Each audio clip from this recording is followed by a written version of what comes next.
Le monde spirituel est réel. Tu peux ne pas le voir, mais il est réel. La Bible dit que les choses visibles, le monde visible a pris naissance, origine du monde invisible. Il y a des choses que tu ne vois pas, mais qui travaillent contre toi, qui travaillent contre ta destinée. Et aujourd'hui, je vais te dire qu'il y a une arme, il y a un nom au-dessus de tous les noms, auquel tous les genoux fléchissent.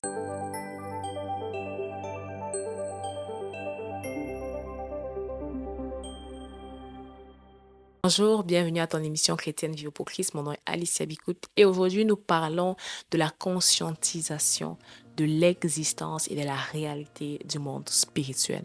Le monde spirituel n'est pas un mythe, un leurre, une chose qui se passe simplement en Afrique ou dans quelques coins de l'Afrique, dans les villages ou dans certaines des églises qu'on appelle églises de réveil.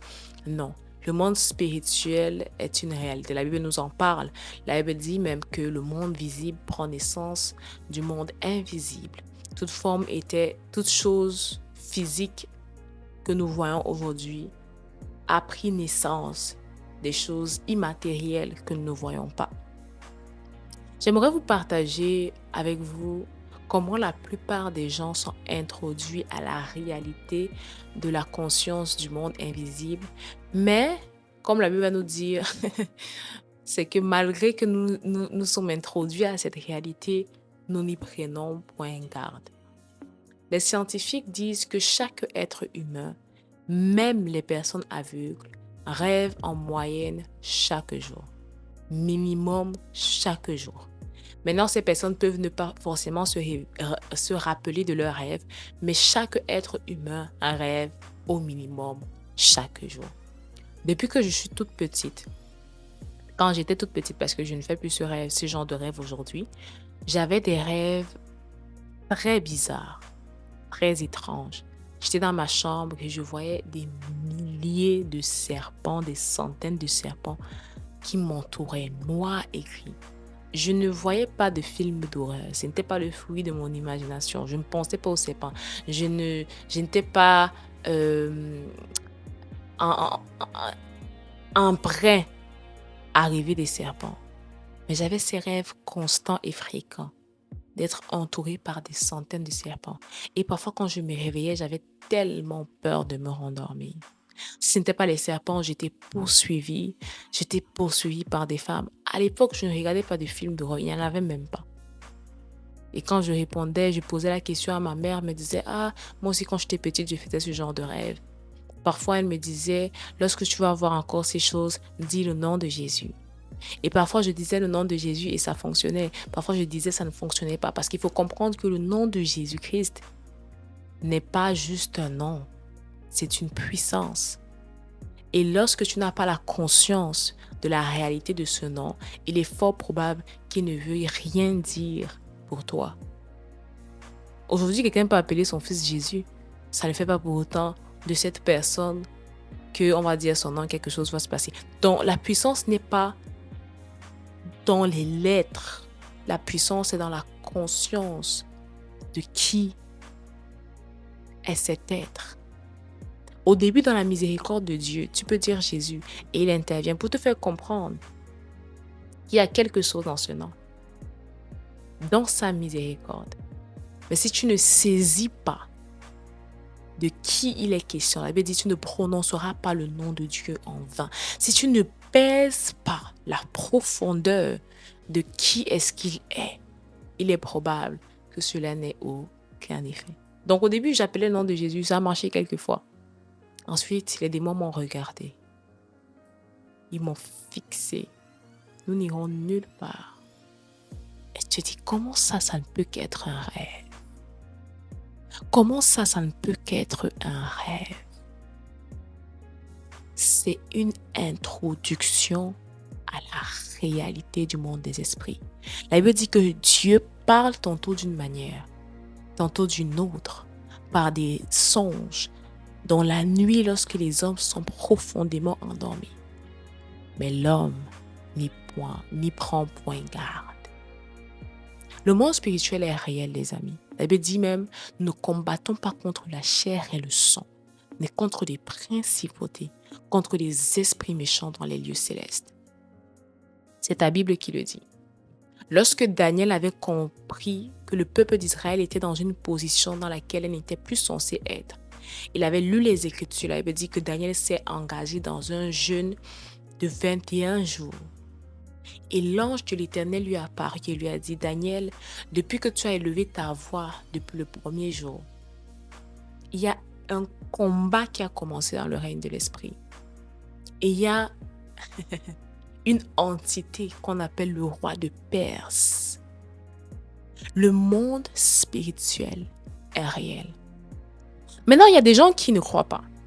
Il y a des gens qui disent ce sont des blablabla. Mais la réalité avec le monde spirituel, c'est que tu veux y croire, que tu veux pas y croire, ça a un effet sur ta vie, ça a un effet sur ta destinée. Et plus tu es ignorant, plus tu pâtis. Elle veut dire, mon peuple périt faute de connaissance. Mais le problème n'est même pas parfois le fait que tu n'as pas la connaissance. Le problème, c'est que tu rejettes cette connaissance. Maintenant, la réalité du monde spirituel ne veut pas dire qu'on doit avoir peur. Parce qu'il faut que tu comprennes que tu es un être spirituel. La première chose que tu dois comprendre sur toi, c'est que tu es un être spirituel. C'est pour ça que lorsqu'on parle de la mort d'un être humain, on pense toujours à son âme et à son esprit qui continue de vivre. Dans le corps, certes, est mortel, mais l'esprit est éternel. Donc, lorsque on parle de l'être humain, on parle de son esprit.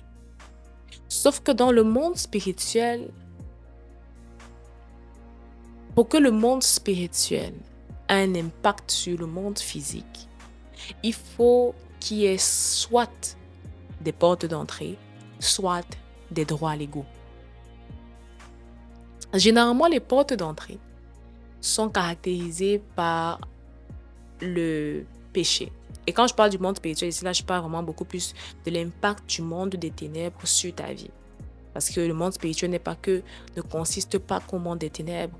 Dieu aussi fait partie du monde spirituel. Donc, lorsque je parle des portes d'entrée et quand je parle du péché ici, il y a le péché qui donne l'accès à l'ennemi d'avoir accès à ta vie, qui donne le droit à l'ennemi d'avoir accès dans ta vie, les portes d'entrée, le péché. Lorsque Dieu nous demande de nous garder dans la pureté, dans la sanctification, ce n'est pas pour faire joli. C'est pas parce que, c'est un Dieu là qui est là et puis donne des ordres aux gens. Si je veux, je fais. Si je veux, je ne fais pas. Il y a des conséquences à tes actions. Certains d'entre nous, on a dit, tu as menti, tu as volé, tu as fait tout ce que tu voulais faire. Et puis un jour, il y a des choses qui commencent à arriver dans ta vie. Ça peut prendre du temps, mais ça arrive. Et puis tu es comme, Seigneur, pourquoi? Parce que tu as laissé des portes ouvertes.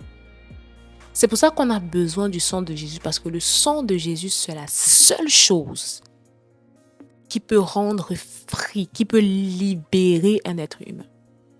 C'est pourquoi la repentance, ce n'est pas quelque chose que vous devez prendre à la légère, que c'est quelque chose que, je vais faire quelque chose de mal et puis je vais juste implorer la miséricorde de Dieu. Non. La repentance, c'est la grâce et la miséricorde que Dieu nous a fait pour avoir la victoire sur l'ennemi et pour que l'ennemi ne nous traite pas n'importe comment. N'abuse pas justement de notre manque de sagesse sur la manière dont nous gérons notre vie. Ensuite, il y a également des droits légaux. Et les portes ouvertes, tu laisses le péché, ça donne l'accès à l'ennemi. Mais il y a des droits légaux. Ça veut dire que si, prenons le cas de Abel, de Abel et de Caïn. Caïn a tué son frère. Et lorsque Dieu vient demander à Caïn, où est ton frère? Caïn lui dit, est-ce que je suis le gardien de mon frère? Et la Bible dit que Dieu va dire à Caïn, le sang de ton frère crie. Ce sont des legal ground.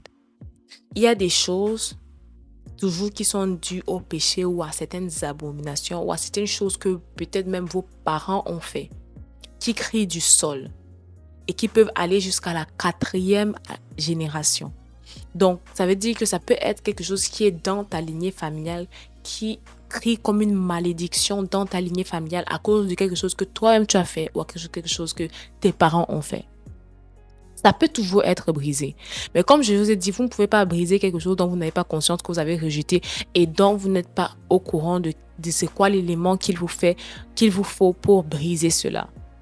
Et justement, pour parler de l'élément qu'il nous faut pour briser, la Bible va dire que le sang de Jésus crie plus fort que le sang d'Abel. Donc, ça veut dire que le sang d'Abel qui criait la condamnation, le sang de Jésus qui a été condamné, s'est fait malédiction pour nous, a la puissance de nous racheter de tous les droits légaux qui peuvent nous condamner. Il n'y a que le sang de Jésus qui peut faire ça. Donc, quand maintenant, tu es la même personne qui dit Jésus-Christ n'est pas le Fils de Dieu, tu dis que il n'a aucun pouvoir, il était juste un prophète. Comment tu penses que tu peux expérimenter la puissance de la liberté qu'il y a uniquement dans le nom de Jésus? C'est de la folie. C'est de la folie de vouloir compter sur notre propre righteousness, notre propre justice. C'est de la pure folie. Maintenant, à part ça, à part le fait qu'il y a des droits légaux, à part le fait qu'il y a des portes d'entrée, il y a également le fait que le diable rôde cherchant qui dévorer. Ce qui nous fait parler maintenant du combat spirituel, c'est que le diable combat constamment l'être humain parce que son but, c'est de te détruire. La Bible dit que Jésus-Christ a dit à Pierre lorsque il était en train de prier pour lui, il a dit à Pierre, le diable voulait te cribler comme du froment, mais j'ai prié pour toi.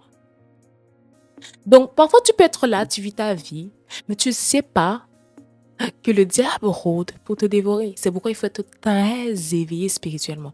Il y a des fois, le Seigneur va t'envoyer des mises en garde dans des rêves. Qu'en ce moment, il faut que tu te lèves pour prier. À 7 heures, il faut que tu te tiennes à la brèche. Parce qu'il y a quelque chose qui est en train de se passer dans le monde spirituel. Puis toi, tu es là. Ou bien tu es là. Oh, vous aimez ce moment faire trop spirituel. C'est l'une des raisons pour lesquelles tu ne peux pas te marier avec n'importe qui. Premièrement, d'abord parce que tu ne sais pas qu'est-ce qui est dans la lignée familiale de cette personne. C'est quoi les combats, c'est quoi les réclamations qui sont sur sa vie. Deuxièmement, lui-même, il ne le sait pas. Imagine, tu maries un païen. Lui-même, il ne sait pas les réclamations qui sont sur sa vie. Tu as l'impression qu'il est bien du jour au lendemain. Tu ne comprends pas qu'est-ce qui s'est passé. C'est pour ça que moi, je dis, quand on dit souvent prier, chercher la face de Dieu pour vous marier, vous dites qu'on est trop spirituel. On a juste compris qu'il y a beaucoup de choses qu'on ne comprend pas, qu'on ne voit pas, mais que Dieu sait et que Dieu voit. Donc, c'est mieux d'aller demander à celui qui sait tout et qui voit toutes choses. Donc, imagine maintenant, tu es marié à quelqu'un qui est bien, il est gentil, il est cool. Voilà, tu vois ces gens de chrétiennes qui disent, en tout cas, tous les chrétiens sont bizarres, mais je vais chercher mon païen. Pour celui-là, il n'est pas païen. Tu vois, il croit en Dieu, il vient à l'église avec moi. Tu es enceinte. À 3 heures du matin, le diable attaque ton enfant.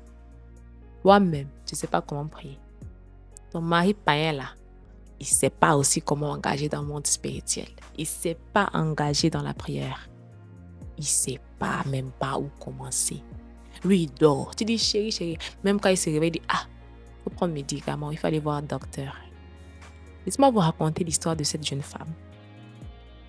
Cette jeune femme a un fils. Et du jour au lendemain, son fils commence à pisser du sang, à chier du sang. Du sang. Je ne vous dis pas du sang. Il versait son sang. Elle est allée à l'hôpital. Les médecins ne comprennent pas. Parce que lorsqu'ils font des examens, tout va bien en lui. Il n'y a rien d'anormal. Rien. Mais l'enfant ne fait que pisser du sang. Et comme l'enfant ne fait que faire caca du sang, pas des caca, il y a du sang, ça veut dire qu'il perd de l'énergie parce qu'il perd son sang. Ça veut dire qu'il faut tout le temps lui donner du sang, lui transfuser du sang parce qu'il en perd. Lui, il pense qu'il part juste aux toilettes, mais il perd du sang et tu ne peux rien faire pour arrêter parce que même les médecins ne comprennent pas. Il y a des maladies qui sont dues à ta santé, à comment tu gères ta santé. Mais il y en a qui sont spirituelles. Il y en a qui sont très spirituels.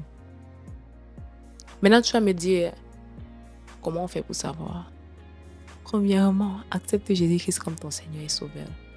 Deuxièmement, lis les Écritures. Troisièmement, engage-toi dans la prière. Seigneur, ouvre mes yeux. Lorsque Géliasi et Élisée étaient entourés par l'armée du roi, Géliasi a dit à Élisée, mon Seigneur, nous sommes entourés, qu'allons-nous faire? Il dit, si le Seigneur ouvrait tes yeux, tu allais voir les milliers d'anges qui nous entourent. Il faut chercher Dieu. Parfois, on se dit, ce sont les choses des églises de réveil. Ils aiment crier, ils aiment faire le bruit. Vous voulez consoler-vous avec ça? Mais la Bible nous dit que le combat spirituel est réel. Que nous ne combattons pas contre la chair et le sang. Que ça existe et que c'est réel. La Bible dit même que lorsque Jésus-Christ est né, les mages ont vu son étoile et le roi de cette époque voulait le faire tuer. Il y a des gens qui regardent et ils veulent te faire tuer. Et toi, tu penses que c'est juste une histoire de se lever et d'avoir une vie chrétienne comme tout le monde. Parfois, certains d'entre nous, notre refroidissement spirituel est notre propre tombe que nous créons. La grâce de Dieu est disponible. Je ne vais pas vous faire peur, hein? Ce n'est pas le but. La grâce de Dieu est disponible. Dieu sait intervenir. Il va envoyer des songes. Parce que Dieu ne veut pas que nous mourons, surtout encore en tant que pécheurs. Parce que si même en tant que chrétien, tu pars au paradis.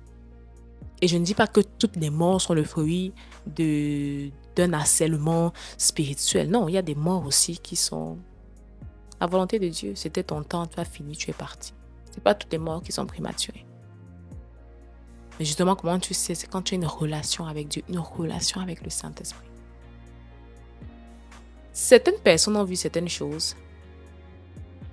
Ils ont expérimenté certains problèmes spirituels. Et ils ont voulu prendre des raccourcis. Et je vais terminer par là. En ayant quantité des marabouts, des fétiches, des voyants. En France, pas en France simplement, mais en Europe, c'est ça, les voyants. Et puis on se dit, non, c'est juste, c'est soft. Ce sont des cartes, ce sont des voyants, ce sont des sobriétés, ce sont, on regarde, on lit l'astrologie, c'est quoi ton signe astrologique, on lit les cartes, on lit les étoiles, et on se dit non, c'est plus fancy que le marabout du pays qui fait les courriers et puis qui dit n'importe quoi, qui dit des paroles avant. Tout ça, c'est spirituel. Et parfois, on se dit non, c'est pas si grave. Il faut savoir que la Bible dit que le diable, une maison divisée contre elle ne peut pas subsister.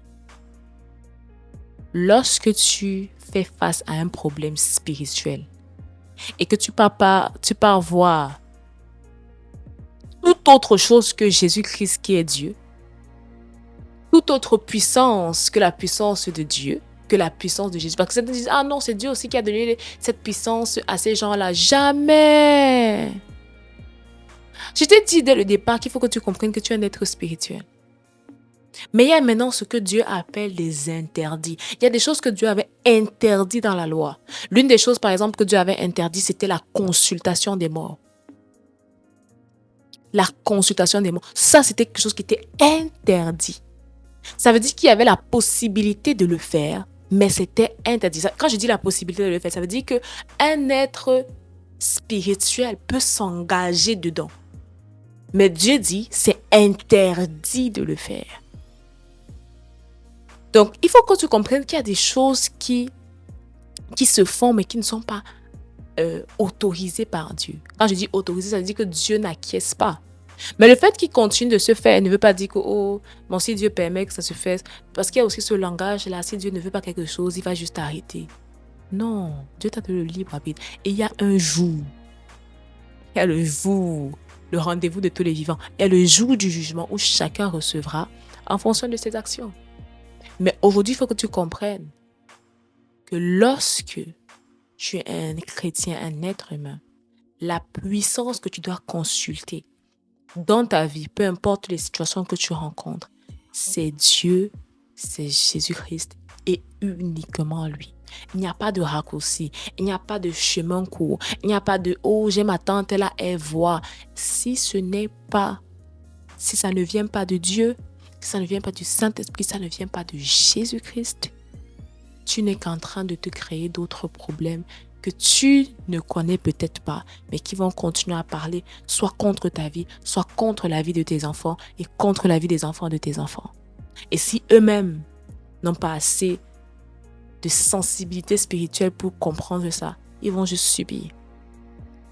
Certains ont des schémas. Après un certain nombre de temps, voici ce qui arrive dans ta famille. Ou bien voici ce qui n'arrive jamais dans ta famille. Voici ce qui arrive à toutes les femmes de ta famille. Voici ce qui arrive à tous les hommes de ta famille. Voici ce qui n'arrive jamais à toutes les femmes de ta famille. Voici ce qui n'arrive jamais à tous les hommes de ta famille. Et lorsqu'on nous parle du salut de Jésus, de la vie en abondance qu'il est venu nous donner gratuitement à la croix, il n'a rien demandé. Il s'est donné lui-même. La seule chose qu'il te demande, donne-moi ta vie comme ton Seigneur et Sauveur. Accepte-moi dans ta vie et applique ton cœur à connaître mes voies, à connaître mes sentiers. Tu dis non, le monde est sucré. Le monde n'a rien à t'offrir. Au contraire, il a tout à prendre de toi. Il veut te sucer. Ça dit, quand je dis, ça dit, tu vois, comme la Bible dit de Pierre, il veut te crimer, c'est-à-dire te presser comme ça, comme du froment. Quand Dieu nous demande de nous garder dans la sanctification, c'est pour notre propre bien, c'est pour notre propre bien. Parce qu'il y a des accès, des portes ouvertes que nous ouvrons. Aimons la repentance. La repentance est un gros cadeau que Dieu nous a donné au travers de Jésus-Christ. Croissons les genoux à terre, crions à Dieu. Paul pouvait dire, je trouve dans mon corps une autre loi. Et il va crier, il va dire, qui me délivrera de cette mort?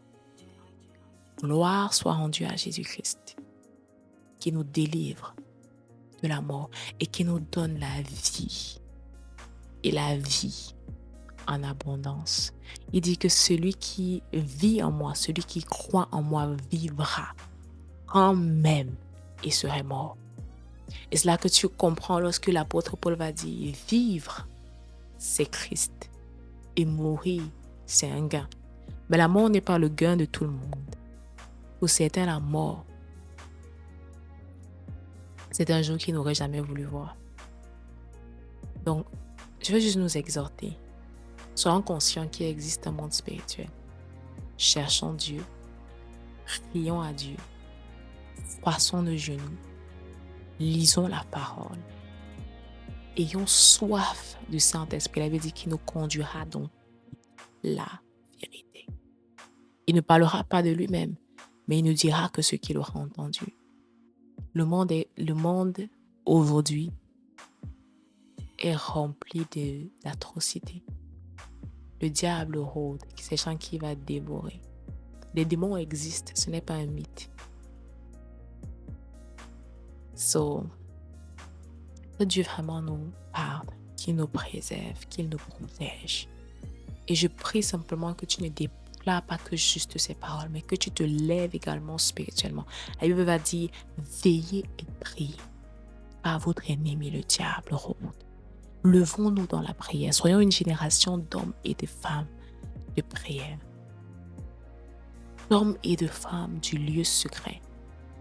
N'entretenons pas une distraction spirituelle. Et je vais en parler très bientôt. Mais il y a un agenda du diable pour endormir plusieurs chrétiens et païens au travers des réseaux sociaux. Pour nous distraire tellement que nous pensons que ce monde, il ne s'agit que de ce qu'on voit sur notre téléphone. Mais il y a une réalité qui existe et qui contrôle le monde qui nous entoure. Tu peux décider d'être celui qui est contrôlé.